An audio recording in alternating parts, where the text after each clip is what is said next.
Happy Mardi Gras. Lent is upon all those who are Catholic, and many people are giving things up or adding things to do, much like our Fab Five teams. Welcome to Sports Path. I'm Tim Peterson. I'm Zach Halverson, and on today's show we are finding out who the best teams are, not only in their conference, but also in the state. We have wrestling, hockey, and basketball all on today's show for you. We do, but believe it or not, boxing will be the sport that we cover first. On February 17th, the Vadnais Heights Commons was the site for an event to knock out hunger. Donations were taken for the Vadnais Heights community food shelves. On hand were 5 catering companies, a DJ, and a comedian. But the main attraction was the boxing matches. When the fight started, it would be Joe Caraco getting the win over Shane Nelson in a technical knockout. That was at the 155 pounds. Later, it would be Oscar Sato at 150 pounds getting the decision over Miguel Tillman. In the blue corner, Oscar Soto. Then at 172 pounds,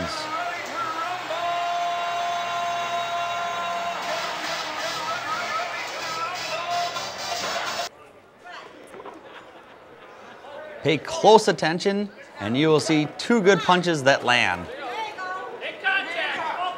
First it'll be the right hand and then the left. Just wait for it, trust me. There it is. We'll watch it again in case you missed it. First the right hand comes in, the big hook, and then the jab right to the jaw, and lights were out. And the winner, in the Manny blue corner, Contreras Jr. gets the victory as James Motherway would get some smelling salt. What would you tell the up-and-coming fighters that want to get started in boxing? I tell them to do it the right way. A lot of times in boxing, people slack off and don't take it wholeheartedly. And it's a sport where you have to commit your time and just do it the right way. Train, eat healthy, all that stuff, and it makes it a lot easier. And you'll be more successful and have a longer career. That's awesome. And what would you tell parents about the sport of boxing as far as letting their kids get involved? I encourage it because a lot of times boxing gets a bad rap for being violent, but it's no more violent than tackling in football or checking in hockey.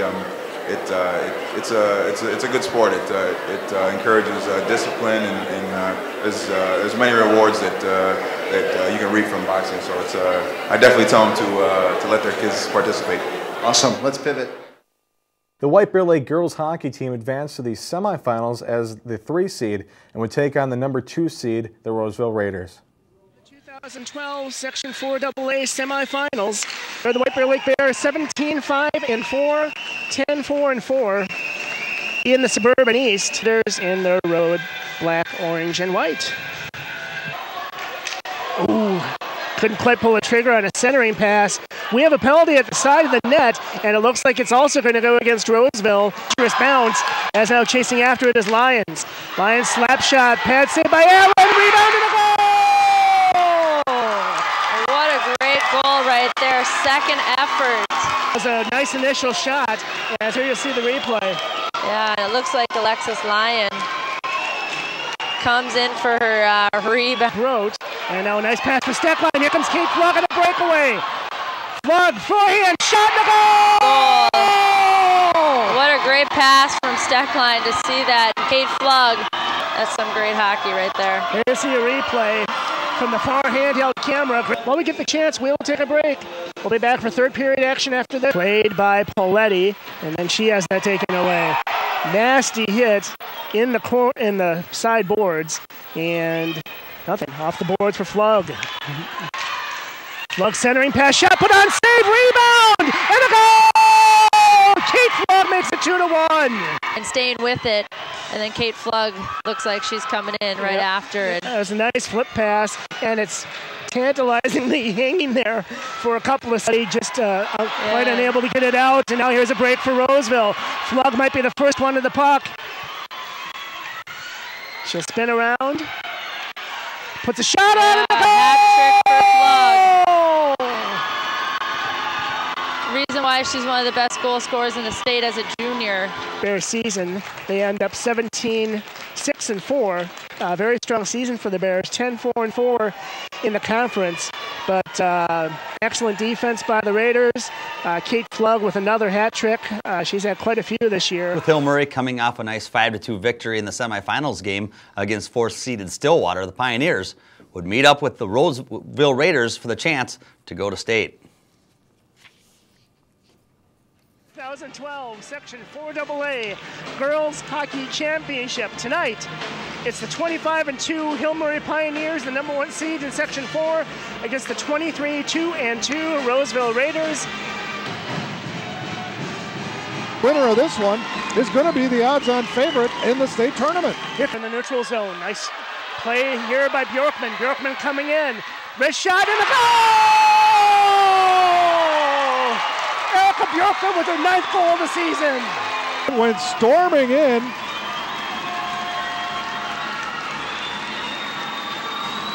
Right there. And 6.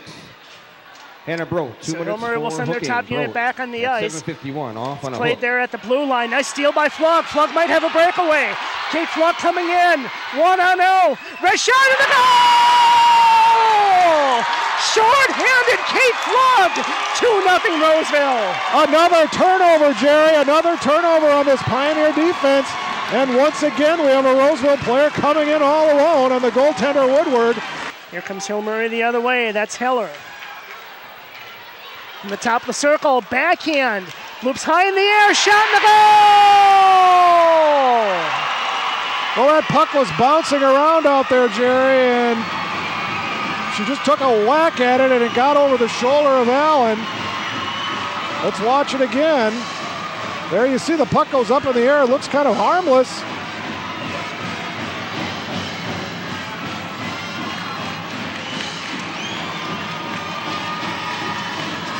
Up high in the air. Now let's see what happens here. She gets that shot. It went off of Allen's shoulder. Top shelf and putting the Great Pioneers ahead 3-1 here with a minute and a half to go. Hannah Brote and Kate Flug have been such great teammates for the past 4+ years with her centering pass and a beauty, broken up by Slattery. There's a chance for Steckline. Lead pass off the boards. This might rebound into the net. 4-1. Roseville will go to the 2012 Minnesota Girls State High School Hockey Tournament. Girls High School Hockey. Thanks a lot to CTV for their help in getting that footage for us, and we will now take a look at how that section ended up in the girls hockey 4AA bracket. And you see Hill Murray beating Tartan at the #1 seed 8-0, or make that 6-0. And then on the other side, #2 seed Roseville beating North, obviously. Yeah, and that's what you want in the championship is the 1 and 2 seeds playing each other. And switch it over to 4A and see what Mahtomedi, how they fared. Actually, I don't know that we have that for sure. Oh, we do have it. There it is. And Mahtomedi and Simley, and yeah, Mahtomedi did not last long. No, Simley took them out in a very low-scoring game, 1-0. So, nonetheless, though, not not the best way you want to end the season, but nonetheless, good luck to all the seniors. Yeah, and Roseville will play Grand Rapids Greenway at the Excel Center on Thursday, February 23rd at 11 a.m. Well, the White Bear Lake boys have wrestled their way to a good season so far, and on February 9th, the Bears look to end their regular season on a good note as they took on the Roseville Raiders. White Bear Lake North Campus is Muddle King. Time runs out, saved by the bell, if you will, but 3 more points will be added, and it should be a 7-3 score. I'm familiar with the White Bear Lake situation as far as schools go. North Campus is 9th and 10th grades. South Campus is across the town on the south side, and that houses 11th and 12th grades. So you have, yes, there is busing from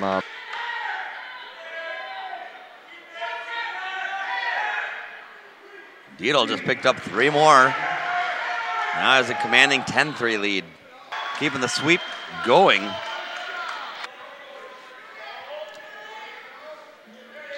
Oh, see if we can get a pin out of this yet. Cam does. So he was leading 8-0. Instead, he picks up the pin. White Bear just cruising along here. Because Andy Paul was captain of the guard for the Winter Carnival. I believe it was in 2010. Cody Anderson with the victory. Picks up a few more points. I talked to Tommy this morning, and he said he's very, very excited. Going for the pin here. See if he gets it. He got it. It's over. He's very excited to play Roseville, and he can pretty much see that. Roseville and Trey Story in the lead. A couple more points makes it 15-5.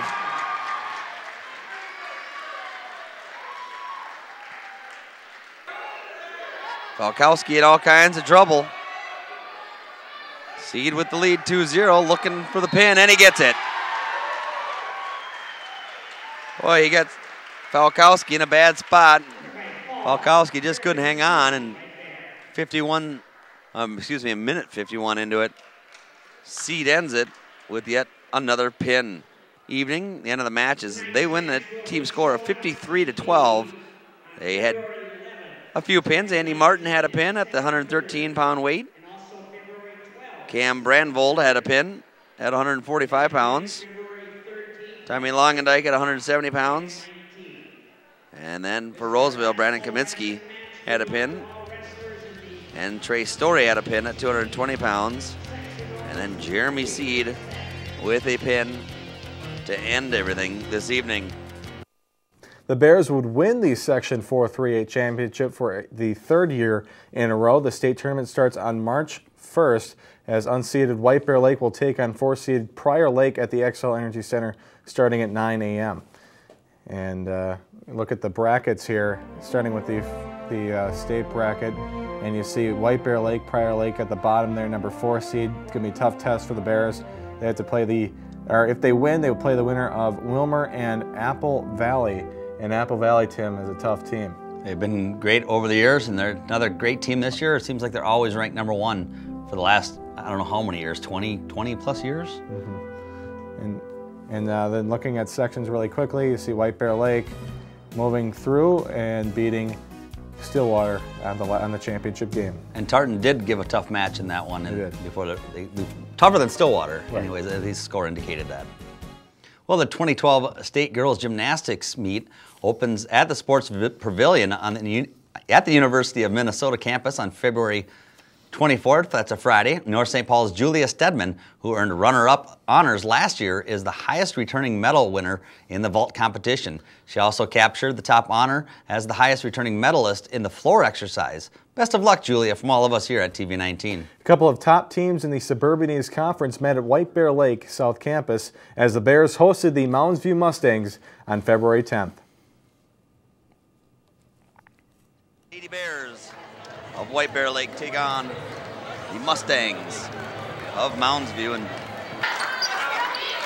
lob down low, nice lob, nice catch by Borupski, and she puts it in easy. Bears right now 4-4. A nice shot goes into the front court, wide open down low, nice extra pass, and a nice play as Daniels kicked all 3 on the way, good. There and taken back.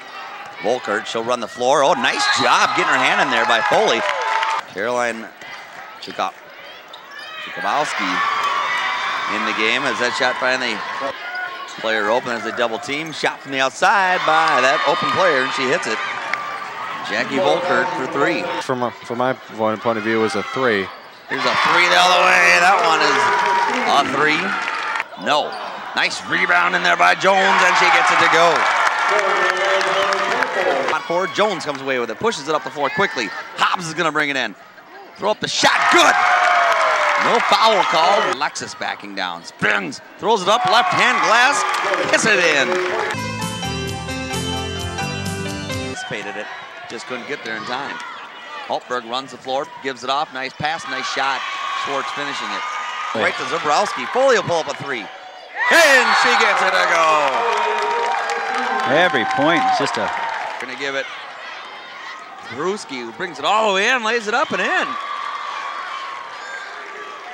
It's up the rebound. Alexis will run the floor with it. The player to her left, Zombrowski. Nice play. Zombrowski finishes. Back to Foley. Step out, 3-pointer on the way. Good! Angela goes inside. Jones She'll throw it up and get it to go. Three-pointer on the way. Good!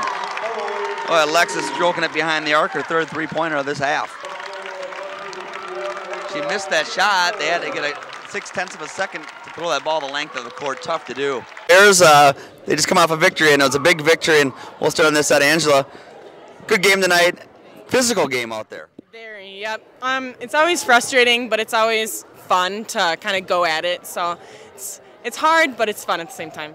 And you had some people, they have a good player, 6'2", and Peruski, I think is how you say her name. That's how I said her name. But how was it? I don't know if you ever really matched up against her, but a big player for them down low. Yeah, I've played against her a few times, today a little bit, but past games, and she's very good. So it's always a challenge, but it's also a fun challenge. So. And Alexis, you've been in these types of games before. Season's winding down. You got a good team again. You've been on a good White Bear team pretty much your whole career at White Bear Lake here. How's your team compare this year to other years?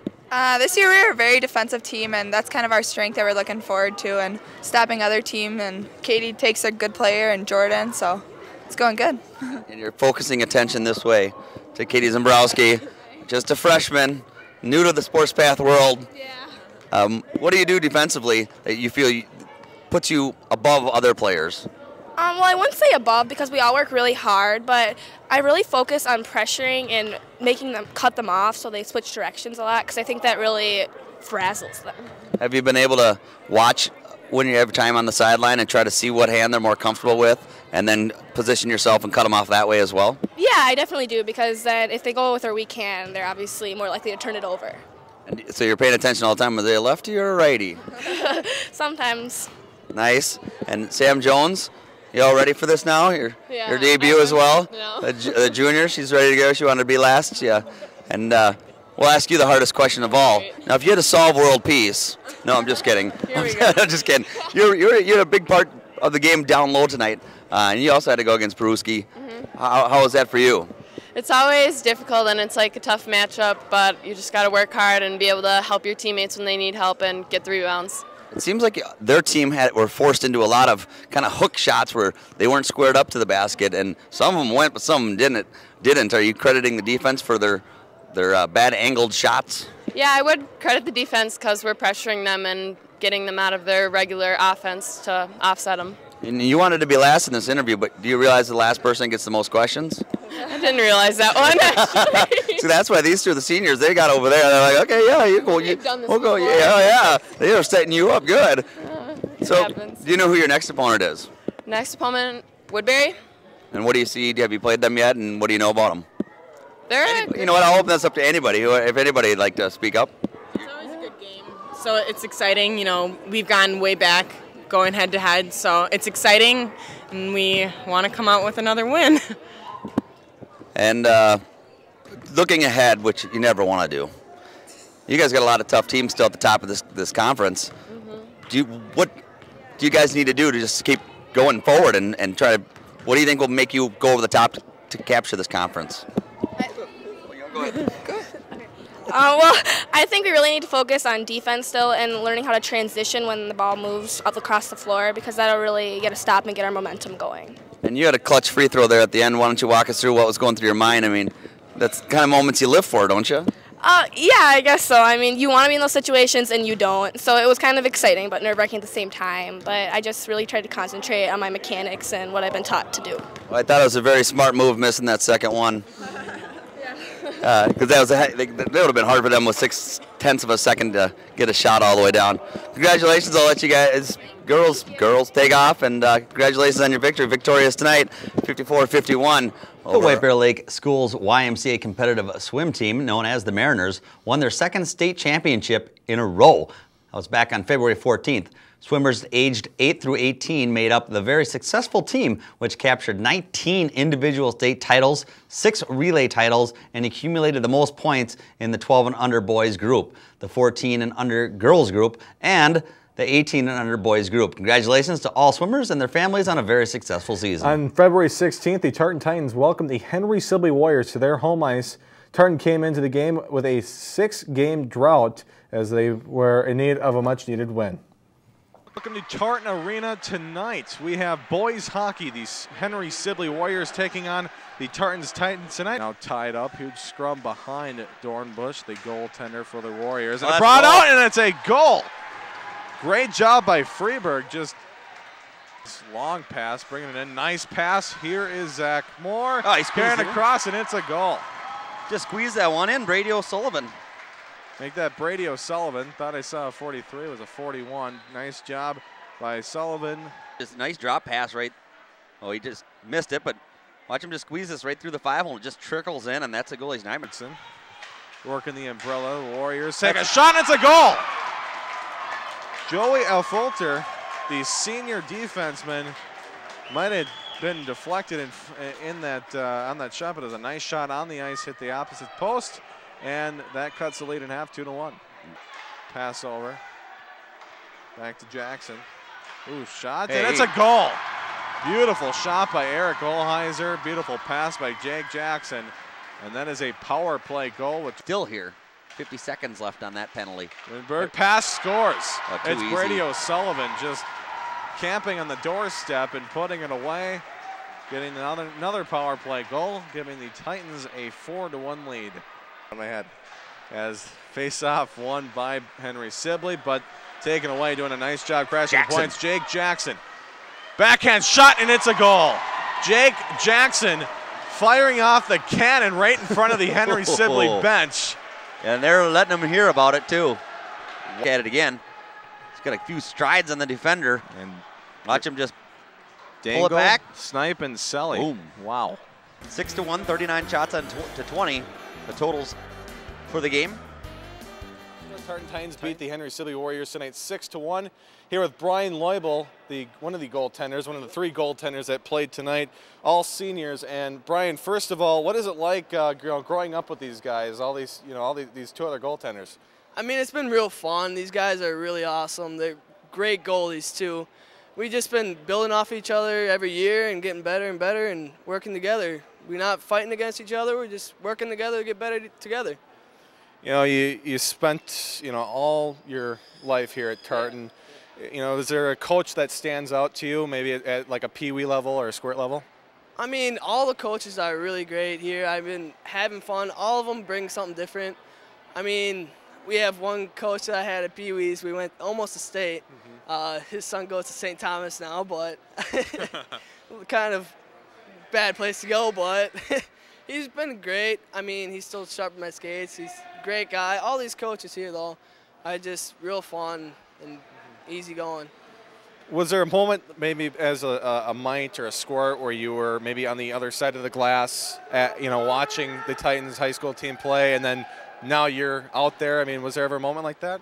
I mean, ever since I was growing up, we watched them, and 2004, 2005, they go to the state tournament. Went there, and that's just amazing. Watching Kerry Woods and all them, I used to look up to them, and I still look up to them. They're great players. They had a great team, and we have a great team here too. We'll talk about this season right now. It's you got one more game against the Luthies, number 1 rated team, coming up. How would you describe this season? And I guess, in a sentence or two. In a sentence or two, for me, it was kind of a bummer because I missed out like the first half of the season because I was sick. But, I mean, now it's really great. We're all getting together great, and it's just been really fun. I've been having a great time. All right. And so now you got Duluth East on Saturday. Looking forward to that road trip? Oh, yeah. That's always great, going up to Duluth. It's really cool. I mean, they're a great team, but we can put up a fight. All right.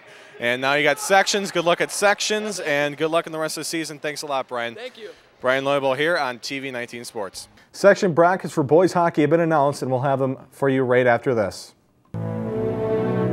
Greatness. What is greatness? Someone of outstanding importance or eminence. Greatness is numbers. 7 goals in 1 game, 15 goals in the tournament. Greatness can't be measured. Putting a team on your back, a hat trick in all 3 games, bringing home a championship. Greatness is earned over time. Undefeated for 3 straight years in goal. 5 career shutouts in the tournament. But this guy just didn't succeed as a player. 8 titles as a coach. One of the most dominant high school programs in the state. Greatness can be passed on from year to year, from player to player. It can be attained through hard work and determination. Anyone can achieve it. Greatness, it can be found. The question is, who's next?